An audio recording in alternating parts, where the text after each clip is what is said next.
Buen día tengan todos ustedes. Sean bienvenidos a este espacio, Encuentro con la Palabra de Dios. Curso bíblico teológico impartido por el presbítero Pedro Gutiérrez Farías. Acompáñanos todos los sábados a las 11 de la mañana por este perfil de Facebook. Y recuerda, seguirnos a través de nuestros perfiles de Facebook como Diócesis de Ciudad Lázaro Cárdenas y Pedro Gutiérrez Farías. No te lo pierdas. Dichosos los que escuchan la palabra de Dios y la ponen en práctica. Bien, pues muy estimados hermanos, les damos un cordial saludo y bienvenida a nuestro programa Encuentro con la Palabra de Dios. Hoy, como se los habíamos prometido el sábado pasado, ya de una manera más adecuada, vamos a transmitir este tema que es sobre el Evangelio de Juan. Qué mejor que iniciemos ya con nuestra oración ya conocida por todos. Señor, nos encontramos nuevamente haciendo esta transmisión. Te agradecemos por el regalo de la vida. Te pedimos que nos concedas dejar a un lado cualquier ocupación y poder estar atentos y poder participar de este encuentro con tu palabra, para que a través de este estudio podamos encontrarte a ti. Gracias, Señor, por la vida. Gracias por la oportunidad de encontrarnos a través de estos medios y desde luego a través de tu palabra. Ayúdanos pues a iniciar este tema de hoy con ese gozo y esa alegría de saber que no solo nos encontramos con un libro, sino contigo mismo a través de tu palabra. Gracias, Señor, porque eres bueno. Pedimos que nos asista la luz de tu Espíritu Santo para que podamos comprender mejor tu palabra. Que nos asista nuestra Madre, la siempre Virgen María, para que ella siempre esté abogando por nosotros sus hijos. Ella siempre lo ha dicho, hagan lo que Él les diga. Y por eso ahora queremos comprender tu palabra para que realmente hagamos la voluntad de Jesús. Que el Señor nos ayude rezando con devoción el Padre Nuestro. Padre nuestro que estás en el cielo, santificado sea tu nombre. Venga a nosotros tu reino. Hágase tu voluntad en la tierra como en el cielo. Danos hoy nuestro pan de cada día. Perdona nuestras ofensas, como también nosotros perdonamos a los que nos ofenden. No nos dejes caer en la tentación, y líbranos del mal. Amén. Hola, ¿qué tal? Muy estimados amigos, hermanos. Hoy les doy la bienvenida en este sábado, donde tendremos ya ahora sí, de manera un poco más formal, el tema del Evangelio de San Juan. Como ustedes saben, el sábado pasado por diversos motivos no se pudo, sin embargo di una adelantadita de este evangelio tan interesante, el cuarto evangelio de San Juan. Pero antes quiero, aparte de saludarlos con mucho cariño, y pues quiero mostrarles algo que me regalaron, que está muy bonito, una figura de pasta, y quiero que ustedes lo vean.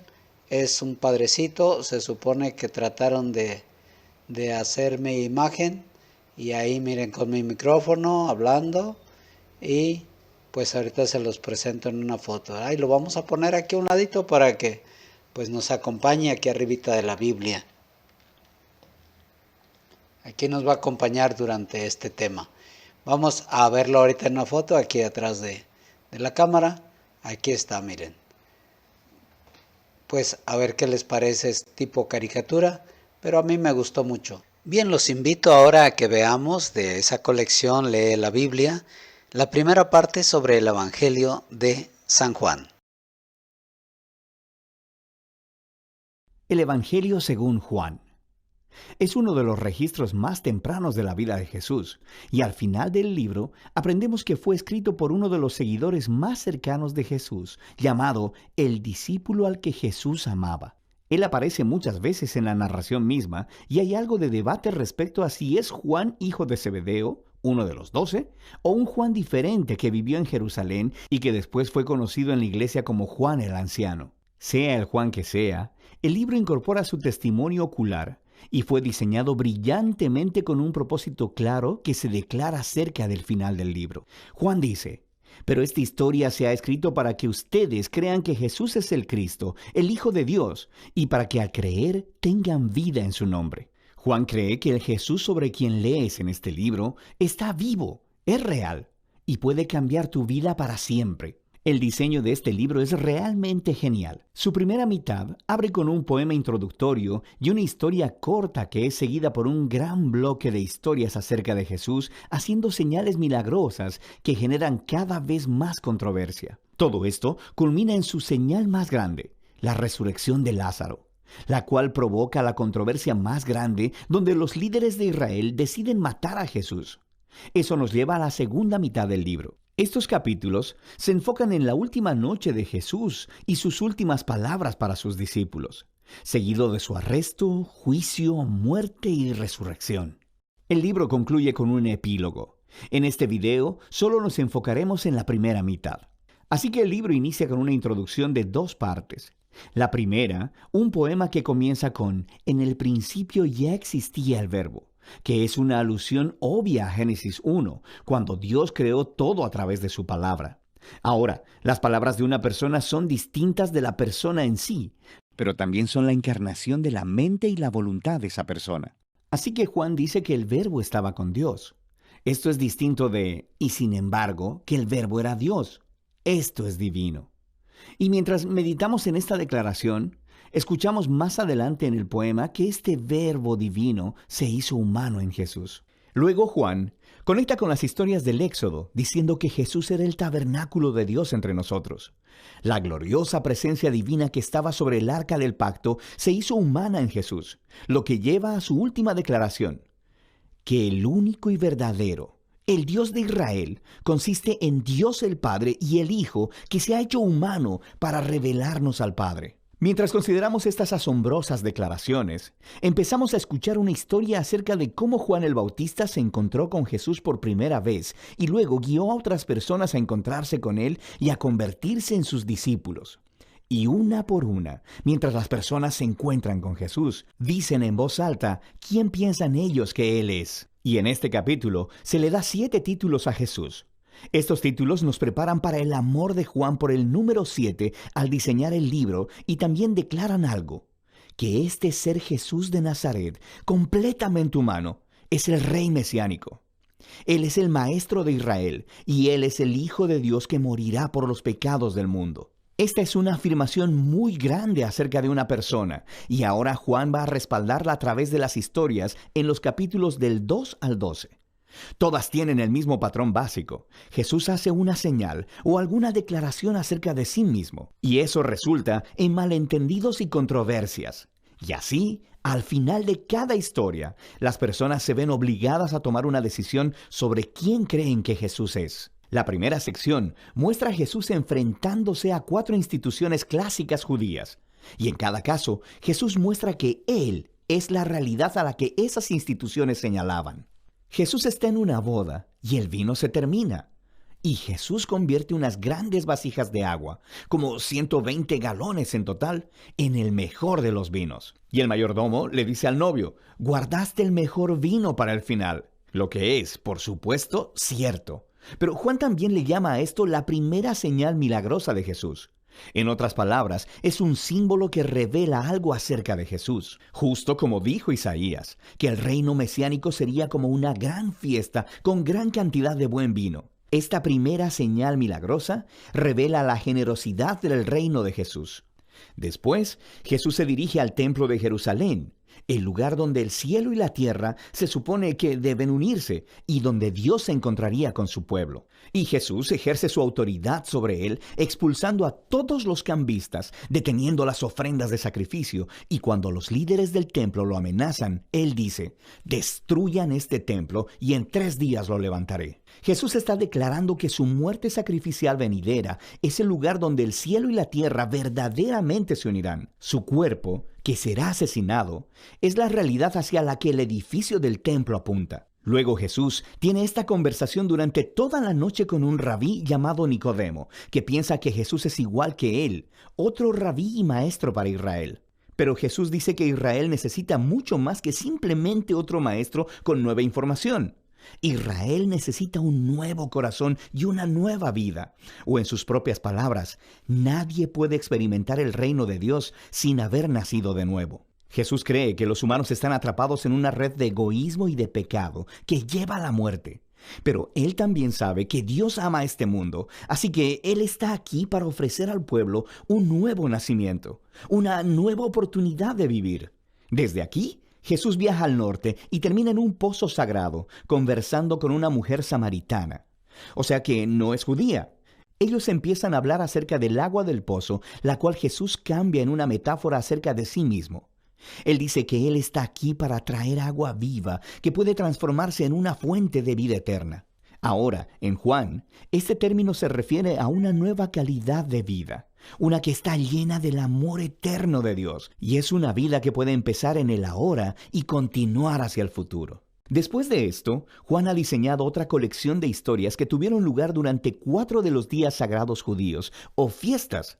Y de nuevo, Jesús utiliza las imágenes relacionadas con las fiestas para hacer declaraciones acerca de sí mismo. Primero, Jesús sana a un hombre paralítico en el día de reposo, lo que desata una controversia con los líderes judíos sobre trabajar en el día de reposo. Y Jesús dice que es su Padre quien está trabajando en el día de reposo, así que Él también. Y ellos entienden lo que Jesús está diciendo. Él estaba llamando a Dios su Padre, haciéndose igual a Dios. Así que quieren matarlo. La siguiente historia tiene lugar durante la Pascua, la fiesta que volvía a contar la historia del Éxodo con la cena simbólica del Cordero, el pan y el vino. Y Jesús, milagrosamente, provee comida para una multitud de miles de personas, lo cual resulta en que la gente le pida más pan. Y luego Jesús declara que Él es el verdadero pan y que si ellos comen de Él, descubrirán la vida eterna. Y esto ofende a muchas personas que dejan de seguirlo. Después de esto, hay un bloque de historias ambientadas en Jerusalén durante la fiesta de los tabernáculos, la cual volvía a contar la historia del camino de Israel por el desierto mientras Dios los guiaba con la columna de nube y fuego y les daba agua en el desierto. Y Jesús se levanta en los atrios del templo y exclama: «Si alguno tiene sed, venga a mí y beba». Y luego Él dice: «Yo soy la luz del mundo». Está diciendo que Él es la presencia iluminadora de Dios y el regalo de vida de Dios para su pueblo. Y algunos le creen y le siguen, pero otros se ofenden. Y otros aún tratan de matarlo por estas afirmaciones exaltadas. La fiesta final es durante Hanukkah, que significa rededicación. Se trata de cómo Judas Macabeo limpió el templo de los ídolos y lo separó como santo una vez más. Y Jesús se dirige al área del templo y dice que Él es aquel que Dios ha apartado como el santo y que Él es el verdadero templo donde la presencia de Dios mora. Y también dice: «El Padre y yo somos uno». Esto enfurece tanto a los líderes de Israel que empiezan a trabajar en un plan para matar a Jesús. Así que Él se aparta de la ciudad. Todos estos conflictos culminan en una última señal milagrosa. Jesús se entera de que su querido amigo Lázaro está enfermo, pero su familia vive cerca de Jerusalén, que ahora es una trampa mortal para Jesús. Jesús pudo haberse quedado lejos y hubiera salvado su propia vida, pero Él ama a Lázaro. Por lo que una vez que se entera de que Lázaro murió, Él va a resucitarlo de los muertos y le llama a que salga de la tumba, sabiendo que esto le costará su propia vida. Y por supuesto, las noticias de esta maravillosa señal se esparcen rápidamente. Y justo como Jesús sabía que sucedería, los líderes de Jerusalén escuchan lo que pasó y empiezan a conspirar para asesinarlo. Así que Él entra en Jerusalén como el rey de Israel, quien es rechazado por sus líderes. Entonces, la primera mitad de Juan termina con esta historia acerca de Jesús entregando su vida como un acto de amor por su amigo. Y esto, por supuesto, también es una señal que apunta hacia la cruz, la cual exploraremos con más detalle en el siguiente video. Pero por ahora, esta es la primera mitad del Evangelio de Juan. Bien, pues ahora vamos a ver las diapositivas de este Evangelio. Como les decía, algunas cosas pues ya tuvimos la oportunidad de platicar un poco y ahora vamos a reafirmar. San Juan, el evangelista, el discípulo amado del Señor. Vamos a ver algunos detalles. Bien, veremos en primer lugar al autor y la fecha de composición.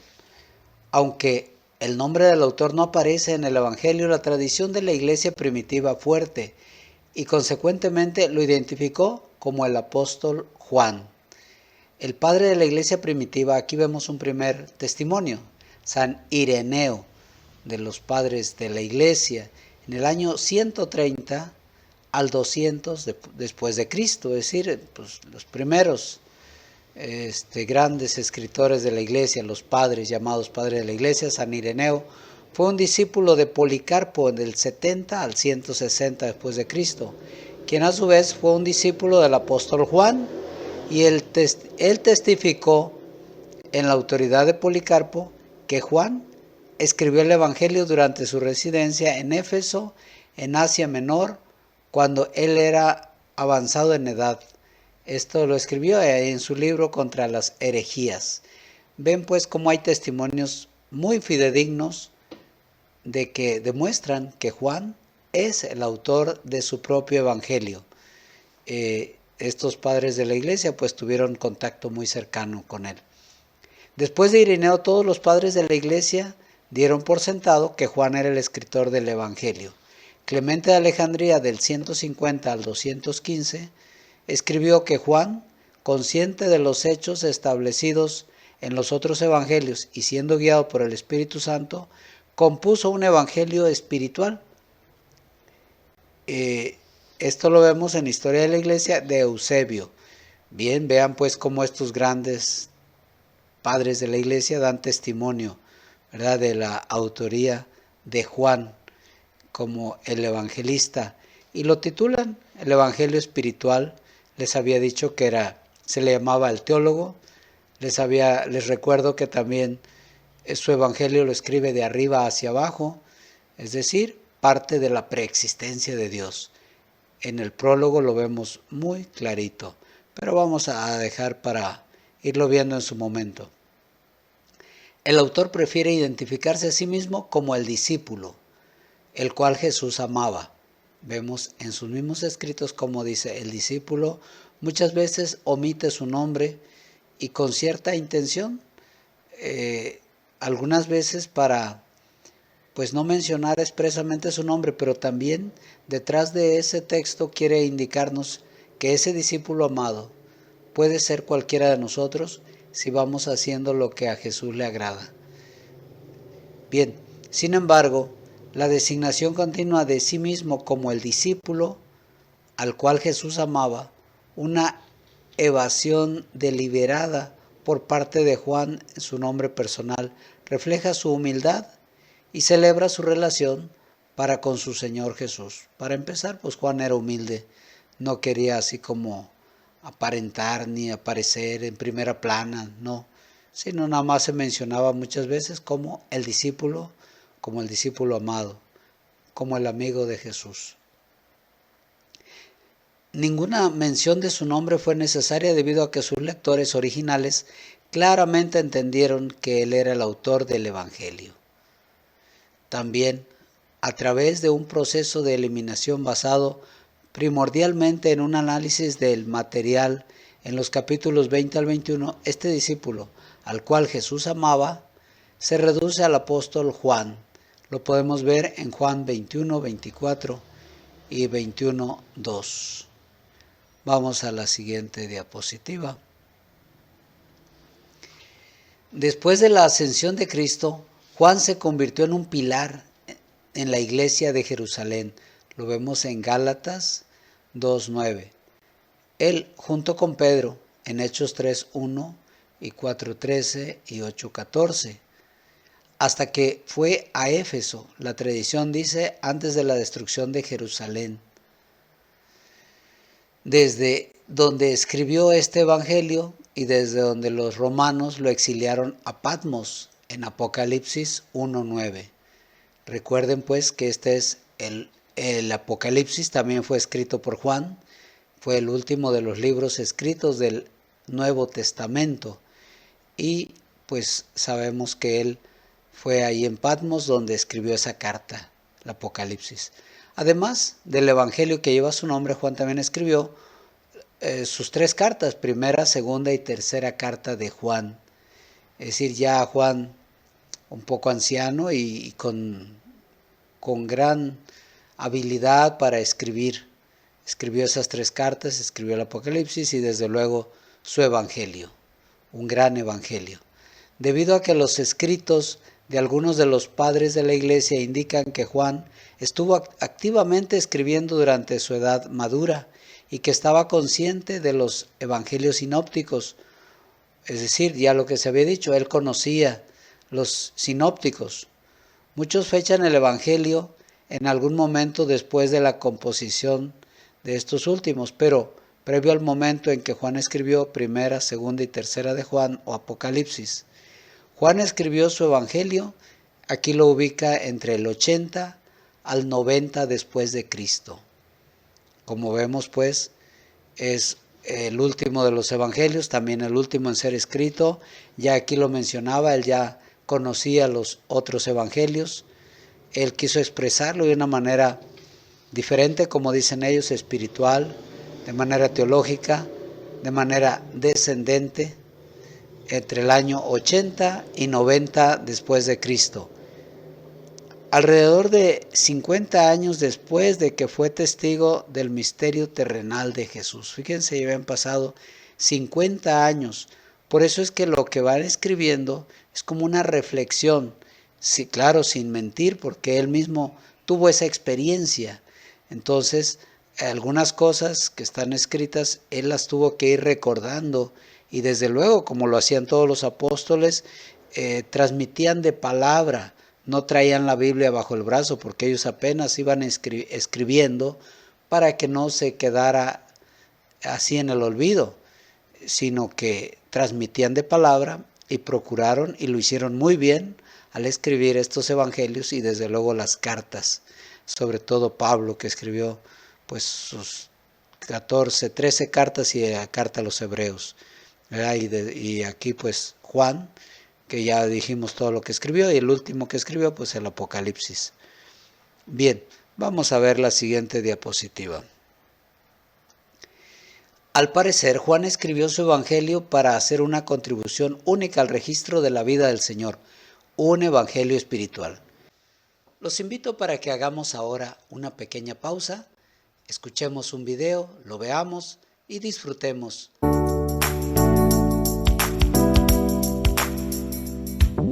Santa Biblia para mí, eres un tesoro aquí, tú contienes con verdad la divina voluntad, tú me dices lo que soy.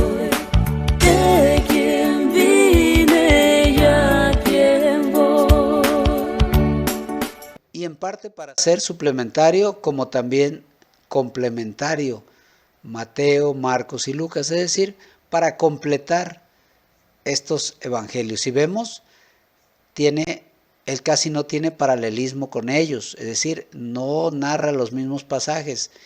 Al contrario, él trata de mencionar otras cosas únicas que solo están en su evangelio. Y algunas otras cosas, sí, tiene algunas que narran más o menos lo mismo.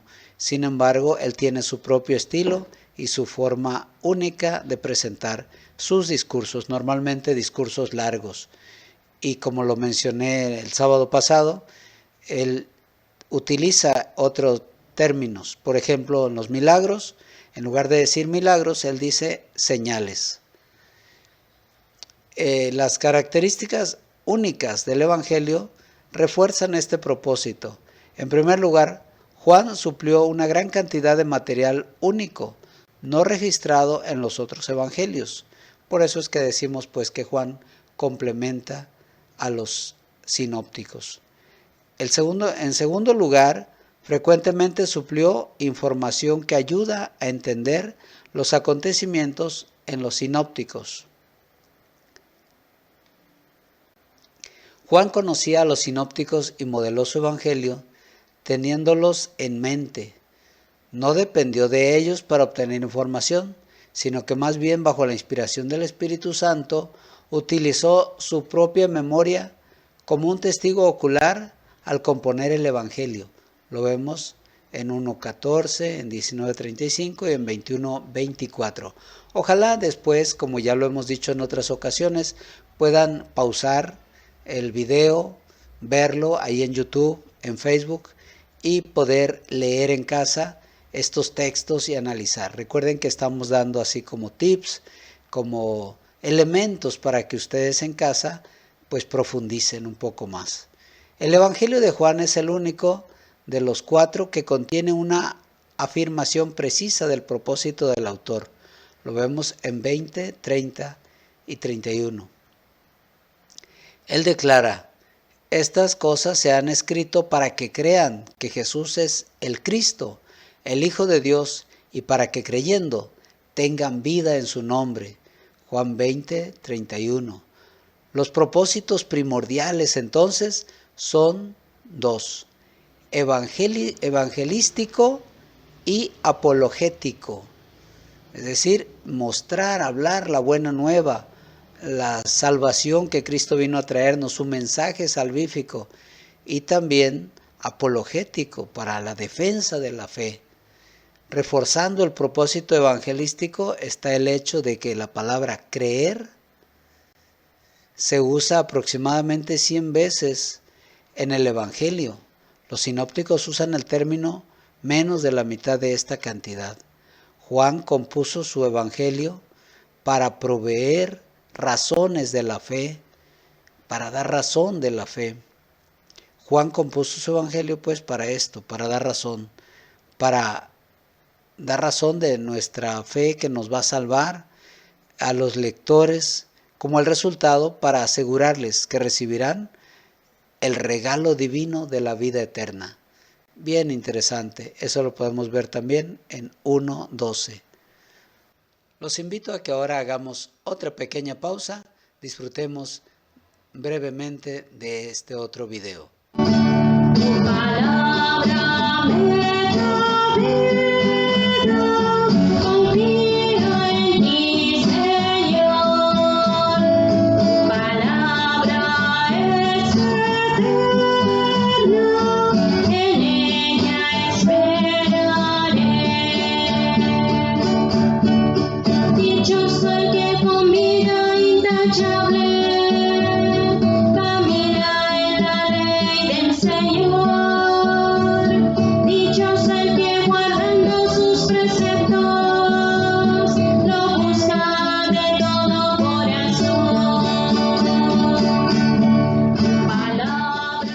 Juan escribió para convencer a sus lectores de la verdadera identidad de Jesús como Dios hombre, encarnado, cuya naturaleza divina y humana estaban perfectamente unidas en una persona, quien era el Cristo, el Mesías, profetizado, el Salvador del mundo. Ahí están las citas, 1.41, 3.16, 4.25 al 26 y 8.58. Él organizó su evangelio alrededor de 8 señales, lo que ya decía, en los que otros llaman milagros, ¿verdad?, que refuerzan la verdadera identidad de Jesús llevando a la fe. La primera mitad de su obra se centra alrededor de 7 señales milagrosas, seleccionadas para revelar la persona de Cristo y producir fe. Por ejemplo, ahí vemos uno, el agua convertida en vino, ¿verdad? Esa es una de sus primeras señales en el Juan 2, 1 al 11. Le devuelve la salud primero al hijo del hombre noble. Luego le devuelve la salud, otra señal, la tercera, al hombre paralítico en 5, 1 al 18. Cuarta señal, cuando alimenta a la multitud. Luego eso lo tenemos en 6.1.15 o multiplicación de panes. La quinta señal cuando camina sobre las aguas en 6, 16 al 21. La sexta señal, la salud que le da al hombre ciego, en 9, del 1 al 41 y 7. La séptima, pues, la resurrección de Lázaro, en capítulo 11, del 1 al 57. La octava señal es la pesca milagrosa, en Juan 21, 6 al 11, después de la resurrección de Jesús. Ven cómo nos va narrando, pues estas señales que él menciona o milagros, pero con toda una intención de llevarnos a conocer el mensaje de salvación. Los demás apóstoles murieron martirizados y solo Juan murió de vejez. Su padre se llamaba Zebedeo. En Mateo 4:21 lo podemos constatar. Su madre era Salomé. En Mateo 27:56, Marcos 15:49. La cual, acompañándose de Juan en 19:25, era la hermana de María, la madre de Jesús. Juan era primo de Jesús y siendo más o menos de la misma edad, puede haberle conocido desde la niñez. Es otro dato muy interesante, nada que ver con los hermanitos separados de que eran hermanos de Jesús. No, Juan era primo de Jesús, eran parientes. Juan era comerciante más o menos acomodado. Era uno de los 5 socios de una empresa pesquera de importancia suficiente como para emplear trabajadores a sueldo. Marcos 1, 16, 20. Más detalles que nos van ayudando a comprender mejor a este personaje, a este evangelista, San Juan, que como vimos era prácticamente de la edad de Jesús y lo conoció y a pesar de tener una buena posición, pues se entregó a su maestro, a seguirlo, a servirlo y a escribir y a dejarnos este gran evangelio. Juan pues era discípulo también de Juan el Bautista, en Juan 1, 35 al 40. Por testimonio del Bautista, Juan se hizo luego discípulo de Jesús, lo vemos en Juan 1, 35 al 51. Uno de los primeros 5 discípulos de Jesús y regresó con Jesús a Galilea, lo vemos en Juan 2, del 2 al 11. Jesús le apodó Hijo del Trueno en Marcos 3, 17, lo cual parece indicar un carácter vehemente y violento. Recordemos todos que este Juan, el hijo de Zebedeo, tenía un hermano, Santiago y Juan. Los hijos de Zebedeo, Jesús les dijo los hijos del trueno, o sea que eran corajuditos. Y sin embargo, no por eso no lo llamó Jesús. Ese carácter así violento que poco a poco tuvo que ir cambiando y ser el gran apóstol, el gran amigo, el fiel amigo de Jesús. Pero vean cómo Jesús nos llama con todas nuestras debilidades, con nuestra propia forma de ser.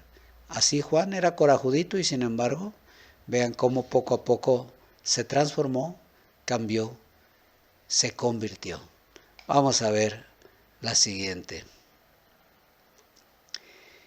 El incidente de prohibir al desconocido que usara el nombre de Jesús para echar fuera a los demonios en Marcos 9:38. Y el querer pedir fuego del cielo sobre los samaritanos también. Todo esto hizo Juan, pero como Jesús lo corrigió a él y a su hermano Santiago. Lo vemos en Lucas 9:54. Son vislumbres interesantes de su temperamento. Pues precisamente esta gente temperamental, fuerte, pues es la que se anima a hacer algo. Vamos a pasar a la siguiente. Fue uno de los 3 del círculo íntimo entre los discípulos y era reconocido como el más cercano a Jesús, ya todos sabemos, el que se reclinó sobre su pecho. En la última cena, recordemos, 5 veces se le nombra como el discípulo a quien amaba Jesús, y ahí están las citas. Juan 12:23, 19:26, 22, 21:7 y 20. Debe de haber sido hombre de carácter poco común para atraer de esta manera las afecciones de Jesús. Es decir, fue un hombre único, con un carácter especial, pero de mucha entrega. Vamos a la siguiente diapositiva.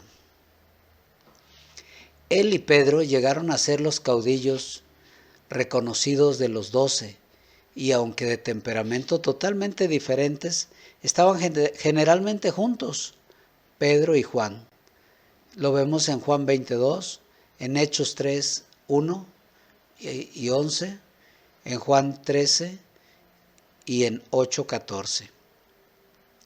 Durante algunos años, Jerusalén fue su residencia principal y pasó sus últimos años en Éfeso, en donde escribió a edad muy avanzada su Evangelio, sus 3 epístolas y el Apocalipsis. Los invito para que ahora en casa, con toda la familia, puedan platicar, discutir un poco, pero sin pelear, claro, sobre esto que acabamos de ver, este tema tan interesante.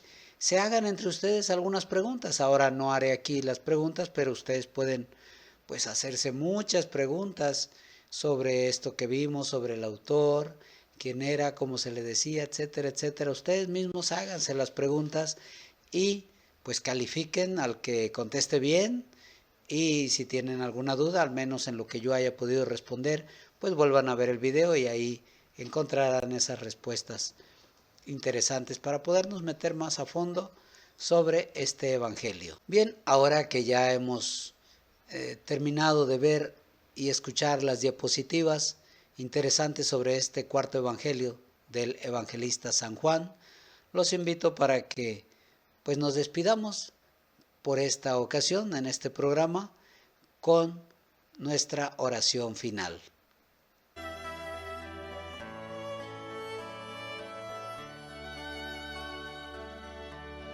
Señor, te damos gracias por habernos concedido transmitir este programa, este curso bíblico Encuentro con tu Palabra. Ayúdanos, Señor, a estar siempre atentos a tu voz, a meditar tu palabra, a escudriñar las Escrituras, a alimentarnos de ella cada día. Tú eres grande, Señor. Te alabamos, te damos gracias porque eres bueno. Ayúdanos para que nuestro corazón sea movido hacia ti, que a través de esta lectura de tu palabra lleguemos a encontrarte a ti, porque la única finalidad de la Escritura es conocerte, amarte y servirte siempre con amor. Tú le das sentido a nuestra vida a través de tu palabra. Tú nos iluminas, nos llenas de tu gozo y de tu Santo Espíritu. Por todo ello, gracias, Señor. Después de haber hecho nuestra oración final, pues qué mejor que podamos recibir la bendición para ustedes, para su familia, en su casa. Y les mando un saludo muy cariñoso a todas las personas de la parroquia, una parroquia muy extensa de Aquila, en sus comunidades, en sus rancherías, en la parte de la sierra, allá donde hay pinos, donde está hermosísimo los paisajes, y también bajando acá a la costa, la Placita, la Ticla, el Duin, Palmasola, no sé, no acabaría de mencionar, son muchas comunidades. Tenemos más de 170 comunidades en nuestra parroquia y desde luego aquí la sede Aquila. A todos un gran saludo, un abrazo, como dicen ahora, a la distancia, pero con mucho afecto. Y desde luego a nuestra diócesis de Ciudad Lázaro Cárdenas, que también por allá nos ven, nos escuchan y también aprovechan estos temas. Con mucho gusto les ofrezco, con sencillez, desde lo que yo pueda ofrecer, con gusto lo hago. Bien, les doy la bendición. Que el Señor esté con ustedes. Y la bendición de Dios Todopoderoso, Padre, Hijo y Espíritu Santo, descienda sobre ustedes y los acompañe siempre. Que tengan un excelente sábado.